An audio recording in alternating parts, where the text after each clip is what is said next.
नमस्कार, जनादेश में आपका स्वागत है। मैं हूं प्रखर श्रीवास्तव। जनादेश यानी 5 राज्यों में हो रहे विधानसभा चुनाव की स्पष्ट और निष्पक्ष खबरें। जनादेश में आज बात होगी राजस्थान, मध्य प्रदेश, छत्तीसगढ़ और तेलंगाना में क्या रही दिन भर की चुनावी सरगर्मियां, और दिखाएंगे आपको ग्राउंड रिपोर्ट्स। तो आइए करते हैं इस खास कार्यक्रम की शुरुआत।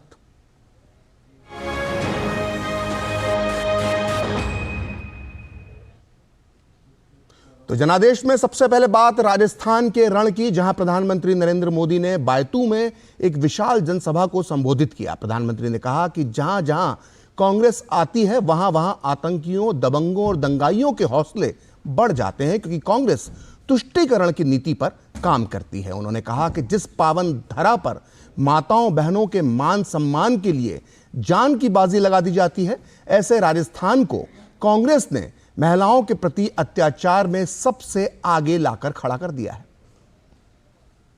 कांग्रेस ने महिलाओं पर अत्याचार के मामले में सबसे आगे ला दिया है। हमारी बहन बेटियों के लिए घर से बाहर निकलना भी मुश्किल हो गया है। यहां मासूम बेटियां भी सुरक्षित नहीं है। कांग्रेस विधायकों के रिश्तेदारों पर आरोप लगते हैं। कांग्रेस विधायक महिलाओं के खिलाफ खुल करके बयानबाजी करते हैं। जब मुख्यमंत्री ऐसे हो जो महिलाओं के खिलाफ अपराधों को फर्जी बता दे, तो अत्याचारियों के हौसले बुलंद ही हो जाते हैं। प्रधानमंत्री ने कहा कि राजस्थान की संस्कृति की रक्षा के लिए भी प्रदेश में बीजेपी जरूरी है। उन्होंने लाल डायरी का भी जिक्र किया और कहा कि प्रदेश में कांग्रेस का एक भी विधायक नहीं जीतना चाहिए। लाल डायरी खुलने लगी है। आपने पढ़ा कि नहीं पढ़ा? क्या ये लाल डायरी पढ़ने के बाद एक भी कांग्रेसी जीतना चाहिए क्या? मैं तो कहूंगा राजस्थान के लोग, इस चुनाव में कांग्रेस का कोई भी व्यक्ति आए तो उसको 2 सवाल जरूर पूछे। एक, लाल डायरी का माजरा क्या है बताओ। ये लाल डायरी है क्या? ये लाल डायरी किसकी है? ये पहले तो तुम लाल डायरी का मना करते थे, अब तो सब निकलने लगा है। पूछोगे? इस बीच राजस्थान की सियासत में भूचाल ला देने वाली लाल डायरी के 4 पन्ने सामने आ गए हैं। इन पन्नों में कांग्रेस नेता धर्मेंद्र राठौड़ के हवाले से यह दावा किया जा रहा है कि मुख्यमंत्री अशोक गहलोत के बेटे वैभव गहलोत ये मान रहे हैं कि प्रदेश में कांग्रेस चुनाव हार जाएगी और इसकी वजह भी खुद गहलोत होंगे। उधर बीजेपी के ने लाल डायरी के पन्ने सार्वजनिक होने पर गहलोत सरकार पर जोरदार हमला बोला है।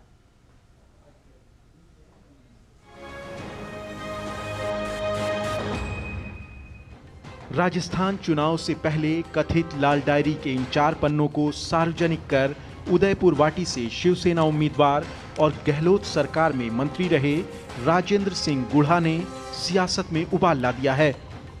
इन पन्नों में मुख्यमंत्री अशोक गहलोत के बेटे वैभव गहलोत के हवाले से लिखा है कि उनके पिता अशोक गहलोत हर बार वापस सरकार नहीं बना पाते और इस बार भी उनकी सरकार बुरी तरह हारेगी और उसका कारण भी वे स्वयं हैं। इन पन्नों में कुंजीलाल मीणा और जीआर खटाना सहित अन्य नामों का भी जिक्र है। राजेंद्र गुढ़ा कह रहे हैं कि वो आने वाले दिनों में इस डायरी के और पन्ने सार्वजनिक करेंगे। उन्होंने ये भी कहा कि जो लोग ये कहते हैं कि लाल डायरी में कुछ नहीं है, वो इस डायरी और इसमें लिखे शब्दों की हैंडराइटिंग की जांच करवा लें। वैभव गहलोत कह रहा है कि ये सरकार रिपीट नहीं हो सकती। मैं लिख के दे सकता हूं कि मेरे पापा कभी भी सरकार रिपीट नहीं कर सकते।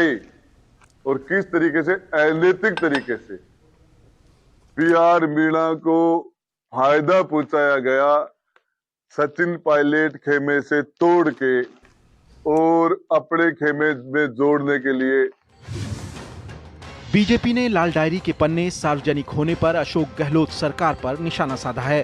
केंद्रीय मंत्री गजेंद्र सिंह शेखावत ने सोशल मीडिया प्लेटफॉर्म एक्स पर कहा कि लाल डायरी का मतलब अशोक गहलोत के भ्रष्टाचार का काला चिट्ठा। लाल डायरी का मतलब सत्ता के लिए खरीद फरोख्त की गई। लाल डायरी का मतलब सत्ता ने सिंडिकेट की तरह काम किया। लाल डायरी का मतलब क्रिकेट के चुनाव तक को नहीं बख्शा गया। लाल डायरी मतलब दलालों ने बनाई और चलाई व्यवस्था। लाल डायरी का मतलब सीएम हुआ तानाशाह और सौदागर बने नौकरशाह। इतने पर भी जिसने कुर्सी न छोड़ी उसे क्या अधिकार कि जनता से कहे फिर बनाओ मेरी सरकार। जनता भी कह रही है अब जाओ यार, नहीं चाहिए तुम्हारा भ्रष्टाचार। हालांकि मुख्यमंत्री अशोक गहलोत इसे साजिश बता रहे हैं। देखिए, मैं जहाँ तक समझता हूँ कि बाकी तो बताने क्या क्या लाल डायरी और काली डायरी कौन सी है।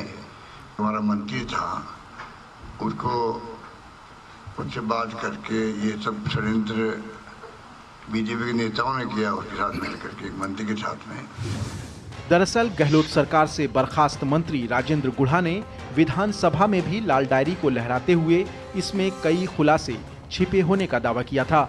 राजेंद्र गुढ़ा का दावा है कि इस डायरी को वे धर्मेंद्र राठौर के घर से उस दिन लेकर आए थे जिस दिन उनके आवास पर ईडी की रेड पड़ी थी। हालांकि इस डायरी की जांच होनी अभी बाकी है। विशाल बैरिस्टो के साथ bureau report, DD news.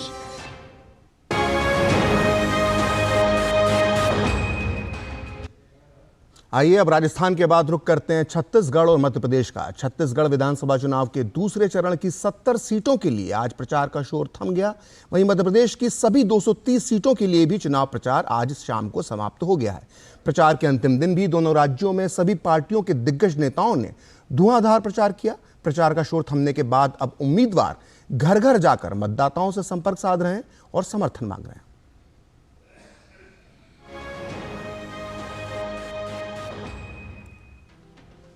Madhya Pradesh में चुनाव प्रचार के आखिरी दिन सभी पार्टियों के दिग्गज नेताओं ने ताकत झोंक दी।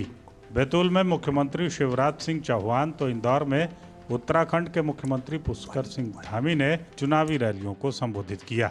पन्ना में उत्तर प्रदेश के मुख्यमंत्री योगी आदित्यनाथ, सौसर में महाराष्ट्र के उप मुख्यमंत्री देवेंद्र फडणवीस, जबलपुर में केंद्रीय मंत्री स्मृति ईरानी ने बीजेपी उम्मीदवारों के समर्थन में प्रचार किया। वहीं कांग्रेस अध्यक्ष मल्लिकार्जुन खड़गे ने आमला, बैरसिया और भोपाल में, तो कांग्रेस महासचिव प्रियंका वाड्रा ने दतिया और सीधी में जनसभाओं को संबोधित किया। प्रदेश अध्यक्ष कमलनाथ ने बरही, सरेखा, लालबर्रा और जामई में पार्टी के पक्ष में चुनाव प्रचार किए। छत्तीसगढ़ विधानसभा चुनाव के दूसरे चरण की 70 सीटों के लिए प्रचार के आखिरी दिन भी सभी दलों के दिग्गजों ने चुनाव प्रचार किया। बीजेपी अध्यक्ष जेपी नड्डा ने रायपुर में, तो केंद्रीय गृह मंत्री अमित शाह ने जांजगीर चांपा में विशाल चुनावी सभाओं को संबोधित किया। इनके अलावा छत्तीसगढ़ में असम के मुख्यमंत्री हेमंत बिस्वा शर्मा, केंद्रीय मंत्री अनुराग सिंह ठाकुर और पूर्व मुख्यमंत्री रमन सिंह ने भी प्रचार किया। वहीं कांग्रेस नेता राहुल गांधी ने बलौदा बाजार और बेमतरा में चुनावी सभा की, तो मुख्यमंत्री भूपेश बघेल ने दुर्ग में रोड शो किया। छत्तीसगढ़ में दूसरे चरण की 70 सीटों के लिए और मध्य प्रदेश की सभी 230 सीटों के लिए 17 नवंबर को वोट डाले जाएंगे। सभी पार्टियों के प्रचार के बाद अब जनता की बारी है कि वो किसके वादों पर भरोसा करती है और किसके समर्थन में मतदान करती है। ब्यूरो रिपोर्ट, जनादेश डेस्क, डीडी न्यूज़।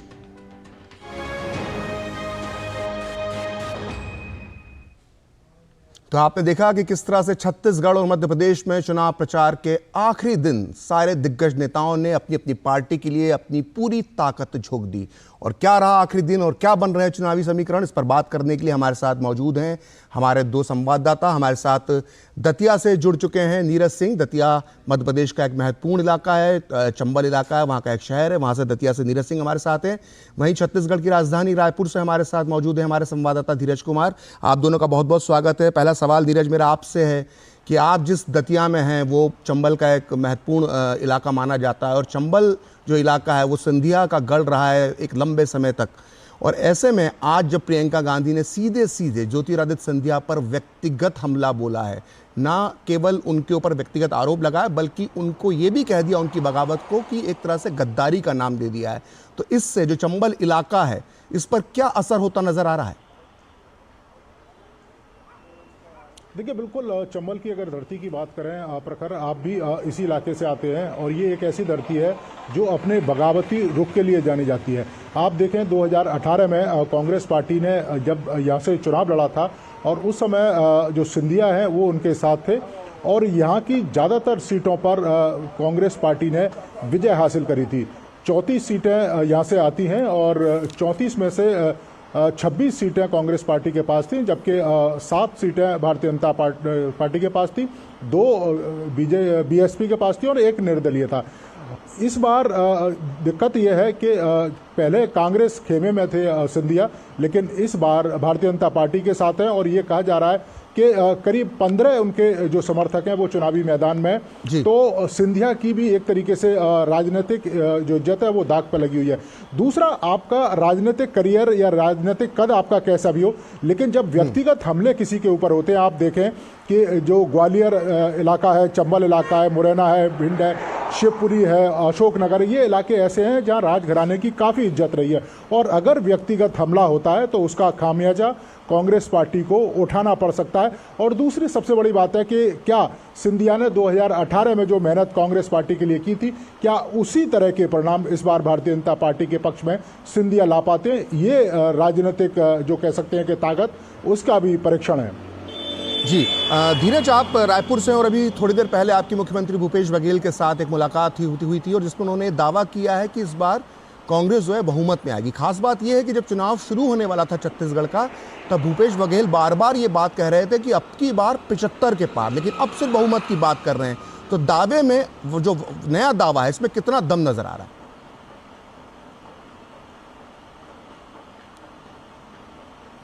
बिल्कुल आपने सही कहा। अब से मैं कुछ ही देर के बाद जबकि चुनाव का शोर थमा दुर्ग जिले में, तो हमारी मुलाकात भूपेश बघेल जी से हुई और मैंने उनसे पूछा कि अब आप बताएं, अब तो चुनाव का शोर थम चुका है, अब क्या स्थिति है और आपके जो दावे हैं उन दावों में कितना दम है? तो उन्होंने कहा कि देखिए, हमारी सरकार बन रही है, मेजोरिटी में आ रहे हैं। तो मैंने उनसे पलटवार करके जो बातें आपने कही, मैंने उनसे पूछा कि पहले तो आप कह रहे थे कि भूपेश की सरकार 75 के पार जा रही है, तो और अभी आप कह रहे हैं कि अभी हम सरकार बना रहे हैं, तो दोनों बातों में अंतर है। तो उनका साफ तौर पे कहना था कि जिस तरीके से पूरा का पूरा प्रचार अभियान चला है और जिस तरीके से भारतीय जनता पार्टी ने आक्रामक तरीके से कांग्रेस को घेरने की कोशिश की, उससे लिहाज से ये कहा जा सकता है कि जो कांग्रेस का जो चुनाव समीकरण है वो थोड़ा जरूर पिछड़ा है। हालांकि शुरुआती दौर की जब बात थी तो शुरुआती दौर में मैं आपको एक मिनट रोकूंगा धीरज, क्या ये बात सीएम भूपेश बघेल ने कही है कि कांग्रेस का जो है राजनीतिक समीकरण थोड़ा पिछड़ा है?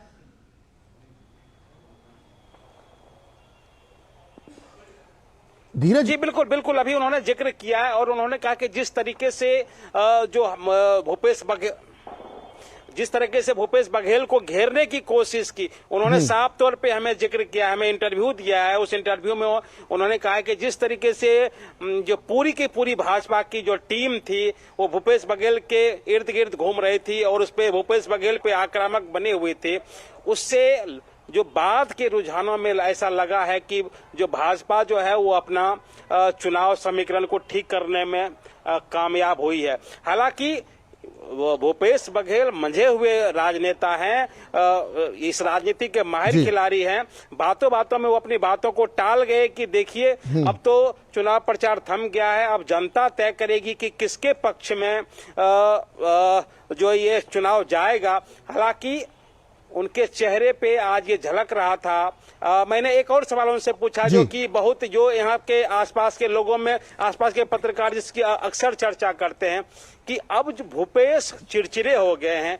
अमूमन आमतौर पर पत्रकारों से मुस्कुराकर बात करने वाले लोग, भूपेश दूर से ही आपका अभिवादन करने वाले भूपेश, जब उनके पत्रकार करीब जाते हैं और कुछ सवाल करते हैं तो लगता है कि भूपेश चिड़चिड़े से नजर आ रहे हैं और भूपेश एक तरीके से आक्रामक अंदाज में बात करने की कोशिश करते हैं। तो ये भी बातें मैंने उनसे पूछा कि ऐसा आखिर क्या है जी, तो उन्होंने साफ तौर पे बताया कि देखिए चुनावी का जो प्रेशर होता है और इतने दिनों से जो चुनाव का चल निश्चित तौर पर धीरज, जो आपने जो इंटरव्यू लिया है मुख्यमंत्री बघेल का, वो बहुत दिलचस्प होगा वो इंटरव्यू, उसको जल्दी हम दिखाने की कोशिश करेंगे। और उसमें इंटरव्यू में बहुत महत्वपूर्ण बात ये कही है कि जो आत्मविश्वास चुनाव के पहले उनका नजर आ रहा था, वो आत्मविश्वास अब दिखता नजर आ रहा है। हमारे साथ दतिया से नीरज सिंह जी भी हैं। नीरज, कल आप मालवा इलाके में थे, आप खंडवा भी गए और आपने प्रधानमंत्री का रोड शो भी कवर किया, और मालवा के बारे में कहते हैं कि मालवा से ही जो है भोपाल की सत्ता का रास्ता जाता है। तो ऐसे में मालवा के समीकरण क्या कह रहे हैं, संक्षेप में बताइए।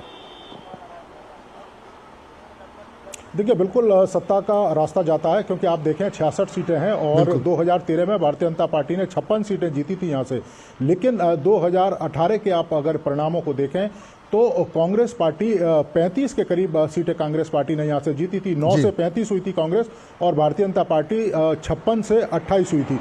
अब प्रधानमंत्री का रोड शो और जिस तरीके से वहाँ पर लाखों की संख्या में जो लोग हैं वो उमड़ कर आए, ये बताता है कि भारतीय जनता पार्टी को एक बूस्ट मिला है। उनके जो कार्यकर्ता हैं वो काफ़ी उत्साहित हैं, क्योंकि प्रधानमंत्री जिस तरीके से लोगों से कनेक्ट करते हैं और सीधे उनसे मिलना पसंद करते हैं, तो उसका जो फायदा है वो पार्टी को मिलेगा। और इसके अलावा कई सारी योजनाएं, हम जैसे लाडली बहना योजना की बात करें, ये ऐसी तमाम योजनाएं जिनका आने वाले समय में जो लाभ है वो भारतीय जनता पार्टी को मिल सकता है। क्योंकि लाडली बहना अगर योजना देखें तो 1,31,00,000 के करीब ऐसी महिलाएं हैं जिनको 1,250 रुपये सीधे जा रहा है, और भारतीय जनता पार्टी ये कह रही है कि उनको आने वाले समय में 3,000 रुपये दिए जाएंगे और उनको एक पक्का मकान दिया जाएगा। तो ये सारी चीजें गेम चेंजर हो सकती हैं। यही कारण है कि भारतीय जनता पार्टी लगातार इस पर कोशिश कर रही है।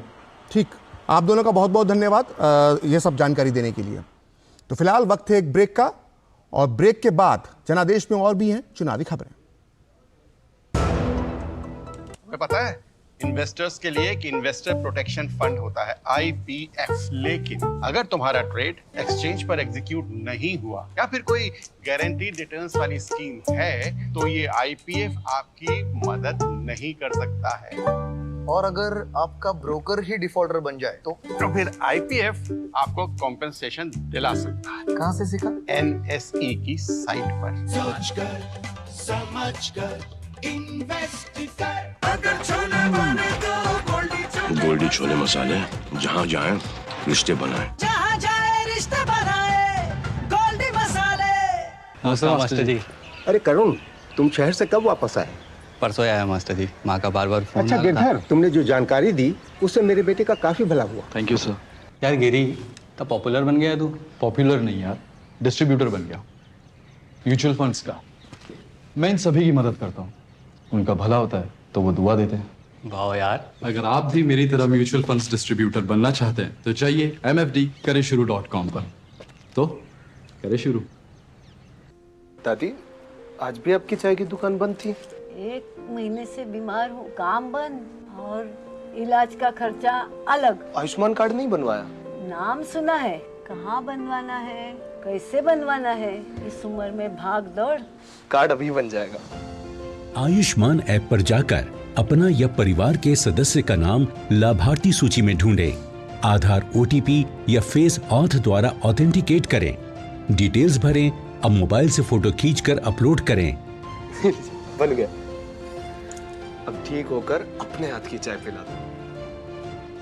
और एक प्रकार से PM जय अब गरीबों की जय बन गई है। 5 लाख तक के मुफ्त उपचार की गारंटी, स्वास्थ्य का वरदान आयुष्मान। जनादेश में आपका एक बार फिर स्वागत है। और दूसरे चरण के मतदान से पहले छत्तीसगढ़ के दुर्ग जिले में क्या है आम लोगों का सियासी मिजाज, जानने के लिए वहां प्रसिद्ध मिठाई की दुकान पर आम जनता से बात की हमारे सहयोगी धीरज कुमार ने।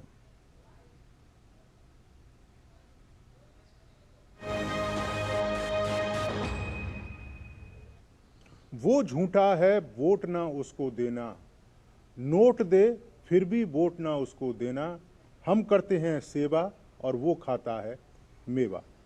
किशोर कुमार ने ये गाना 1973 में फिल्म नमक हराम में गाया था और आज भी ये गाना राजनीति में फिट बैठता है। इस समय हम चुनावी यात्रा पर खंडवा पहुंचे हैं और खंडवा वो जगह है जहां किशोर कुमार पैदा हुए थे। तो अब खंडवा के चुनावों को लेकर यहाँ की जनता क्या सोच रही है, यहाँ के युवा क्या सोच रहे हैं, वो हम आपको दिखाते हैं।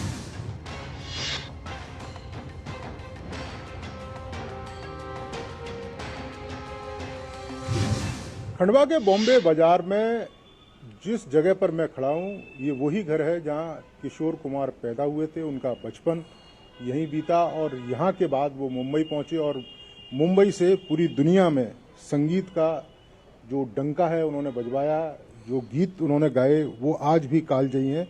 और उनके इस घर में कई सारे युवा इस समय मौजूद हैं जो यहाँ पर आते भी हैं, कई बार देखने भी आते हैं और किशोर कुमार की यादों से खुद को जोड़ने भी आते हैं। चुनाव इस समय चल रहा है, यूथ क्या सोच रहा है, क्या उसके जहन में रहता है जब वो वोट करने जाता है? हम लोग यही ट्राई करते हैं कि बेस्ट से बेस्ट पार्टी चुनी जाए जो कि हमारे लिए अच्छे से काम कर सके, ईमानदारी से काम कर सके। अभी यहाँ पे खंडवा में पहले रोडवेज इतना अच्छा नहीं था, अब अभी हमने जो देखा है वहाँ पे रोडवेज अच्छा हो रहा है, इंफ्रास्ट्रक्चर अच्छा हो रहा है। कितना पिछले 4-5 साल में कितना बदलाव आप यहाँ खंडवा में देख रहे हैं? सर अपन जैसे कि देख सकते हैं कि आज की तारीख में रोड फैसिलिटीज़ अच्छी हो गई, हेल्थ फैसिलिटीज़ अच्छी हो गई, एजुकेशन फैसिलिटीज़ जैसे NEP आया है अभी जो देश में, उसके वजह से भी बहुत सारी चीज़ें अच्छी हो रही है। खेल में लोगों को प्रोत्साहन मिल रहा है। किस तरह का नेता होना चाहिए और जब यूथ वोट डालने के लिए जाता है तो उसके मन में क्या चल रहा होता है?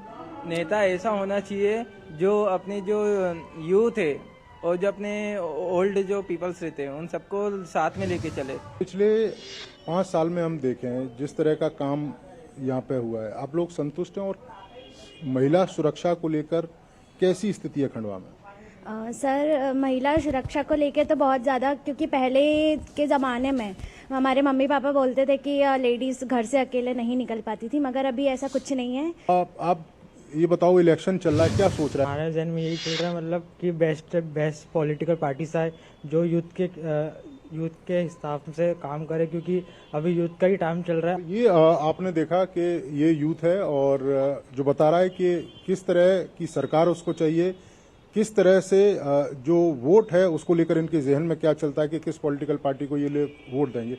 आपको किशोर कुमार से जुड़ा एक किस्सा और बता देते हैं। आपातकाल जब इंदिरा गांधी सरकार ने लगाया था तो सरकार चाहती थी कि किशोर कुमार उनके फेवर में कुछ गाने गाएं ताकि जनता में जो आक्रोश था इंदिरा गांधी सरकार को लेकर वो आक्रोश कम हो, लेकिन किशोर कुमार ने गाना गाने से मना कर दिया और उन्होंने कहा था कि वो गाना नहीं गाएंगे।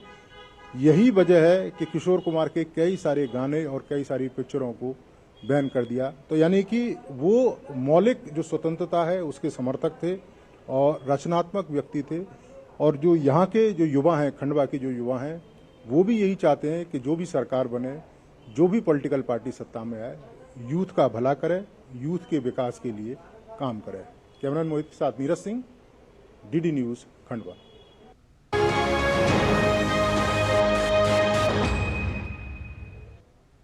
तो आप देख रहे थे हमारे संवाददाता नीरज सिंह की खंडवा से ये रिपोर्ट। और खंडवा जो है वो ना सिर्फ किशोर कुमार के लिए जाना जाता है, किशोर कुमार महान गायक थे, बल्कि खंडवा का मध्य प्रदेश की राजनीति में एक महत्वपूर्ण योगदान है, महत्वपूर्ण उसका एक स्थान है, क्योंकि मालवा और निमाड़ जो इलाका है यहाँ से 66 सीटें आती हैं और यहाँ पर जो अच्छा प्रदर्शन करता है उसकी मध्य प्रदेश में सरकार बनने की संभावना बढ़ जाती है। मध्य प्रदेश से सीधे चलते हैं तेलंगाना, जहां तेलंगाना विधानसभा चुनाव को लेकर प्रचार जोरों पर है। हैदराबाद में तेलंगाना बीजेपी अध्यक्ष और केंद्रीय मंत्री जी किशन रेड्डी ने केसीआर पर जमकर निशाना साधा।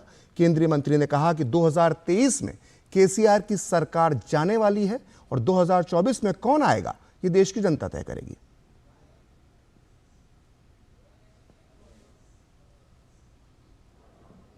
निजामाबाद में भाषण देते हुए 2024 में मोदी सरकार जाएगा, ऐसा कोलिशन गवर्नमेंट आएगा, ऐसा बात कर रहे। केसीआर जी 2024 का पहले बाद में 2023 में आपका सरकार जाने वाले है। 2024 में कौन आएगा भारत के जनता तय करते हैं।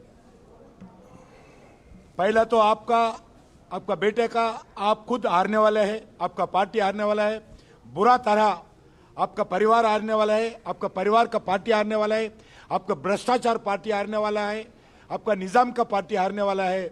पहला आप 2024 का ख्वाब मत देखो। तो फिलहाल जनादेश में इतना ही। आप देखते रहिए डीडी न्यूज।